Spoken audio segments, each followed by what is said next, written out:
Good morning all of you. मैं विनय कुमार पांडे, हमारे YouTube channel पर सभी विद्यार्थियों का स्वागत।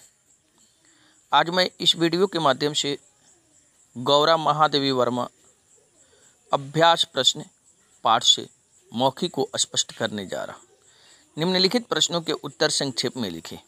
पहला प्रश्न है, यह पाठ साहित्य की किस विधा में रचित है? उत्तर, यह पाठ साहित्य की मर्म स्पर्शी संस्मरण विधा में रचित है। दूसरा प्रश्न है, इस पाठ के रचयिता का क्या नाम है? उत्तर, इस पाठ के रचयिता का नाम महादेवी वर्मा। तीसरा नंबर, गौरा के बछड़े का क्या नाम था? उत्तर, गौरा के बछड़े का नाम लालमणि था। चौथा नंबर, गौरा की मृत्यु क्यों हुई? उत्तर, गुड़ में सुई लपेटकर ग्वाले के द्वारा गौरा को खिला दिया गया, उसी कारण गौरा की मृत्यु हुई। लिखित पहला प्रश्न है, गौरा को पालने के विषय में लेखिका के मन में क्या दुविधा थी? बाद में वह निश्चय में क्यों बदल गई?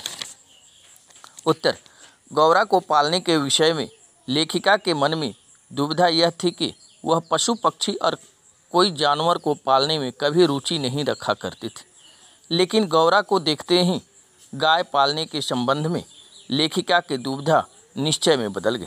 दूसरा प्रश्न है, गाय करुणा की कविता है, महात्मा गांधी ने ऐसा क्यों कहा होगा? उत्तर, गाय करुणा की कविता है, महात्मा गांधी ने आंखें देखकर ऐसा कहा होगा।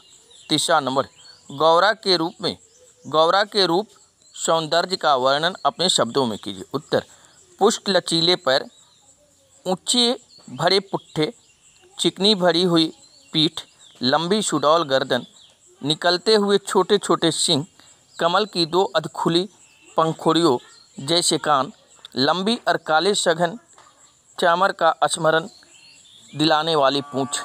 चौथा नंबर, लेखिका के घर में दूधो नहाओं का आशीर्वाद कैसे फैलने लगा?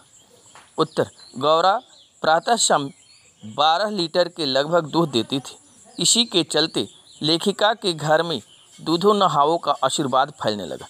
पाँचवा नंबर प्रश्न, दुग्ध दोहन की समस्या क्यों उत्पन्न हुई? उसका क्या समाधान निकला? उत्तर, दुग्ध दोहन की समस्या उत्पन्न हुई क्योंकि नगर से आए नौकरों में से कोई दूध दूहना नहीं जानता था। उसका समाधान निकला कि जो पूर्व में ग्वाला दूध देता था वही दूध दूहने के लिए नियुक्त किया गया। छठा नंबर प्रश्न है, दूध देने वाले ग्वाले ने क्या समस्या उत्पन्न कर दी थी? अंततः उसका क्या परिणाम हुआ?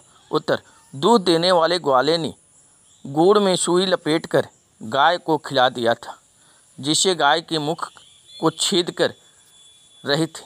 अंततः उसका परिणाम यह हुआ कि सुई ने गाय के हृदय को बेधकर गाय की मृत्यु निश्चय कर दी।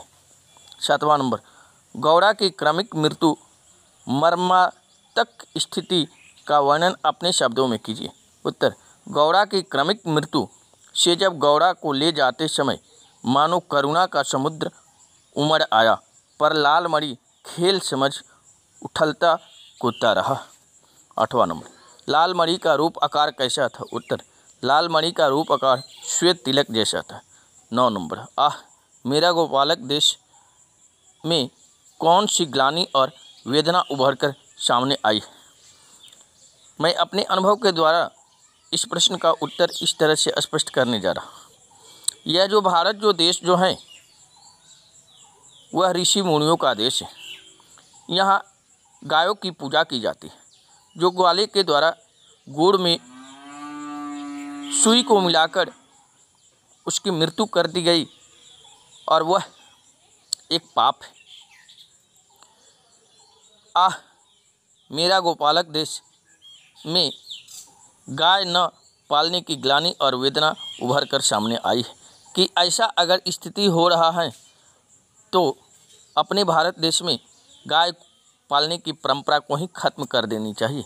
जब इस समाज में ऐसे लोग पनपते हैं और ऐसी सोच है उनकी, तो इस तरह से भारत देश में गाय को पालने की ही परंपरा को खत्म कर दिया जाए, ताकि ऐसी स्थिति फिर न उत्पन्न हो सके। अब अर्थ ग्रहण संबंधित प्रश्न हैं, उस प्रश्नों को आप इस तरह से लिख सकते हैं। अब गौड़ा की मृत्यु से संघर्ष आरंभ हुआ। डॉक्टरों ने कहा गाय को सेब का रस पिलाया जाए तो सुई पर कैल्शियम जम जाने से उसके न चुभने की संभावना है। अतः नित्य कई किलो सेब का रस निकाला जाता और नली से गौड़ा को पिलाया जाता। शक्ति के लिए इंजेक्शन पर इंजेक्शन दिए जाते, पर गौड़ा अत्यंत शांति से बाहर और भीतर दोनों ओर की चुभन और पीड़ा सहती थी।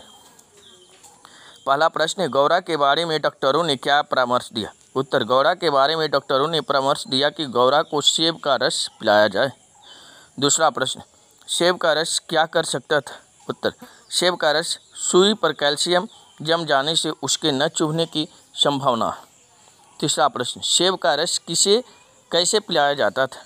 उत्तर, सेब का रस गौड़ा को पिलाया जाता था, वह नली के द्वारा। चौथा प्रश्न, गौड़ा किस चुभन और पीड़ा को सह रही थी? उत्तर, गौड़ा सुई की चुभन और पीड़ा को सह रही थी।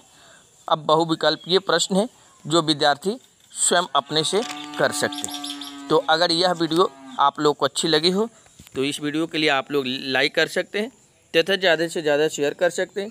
तथा मेरे चैनल पर अगर आप पहली बार देख रहे हैं तो नीचे जो रेड कलर का सब्सक्राइब का बटन है वो सब्सक्राइब के बटन को आप क्लिक करके साथ ही बेल के आइकन को प्रेस कर सकते हैं, ताकि मैं ईच एंड एवरी संडे 11:20 से जो लाइव आता हूँ उस लाइव का नोटिफिकेशन सबसे पहले आप तक पहुँच सके, और जो मैं वीडियो बनाने जाता हूँ उसका भी नोटिफिकेशन आपको सबसे पहले पहुँच सके।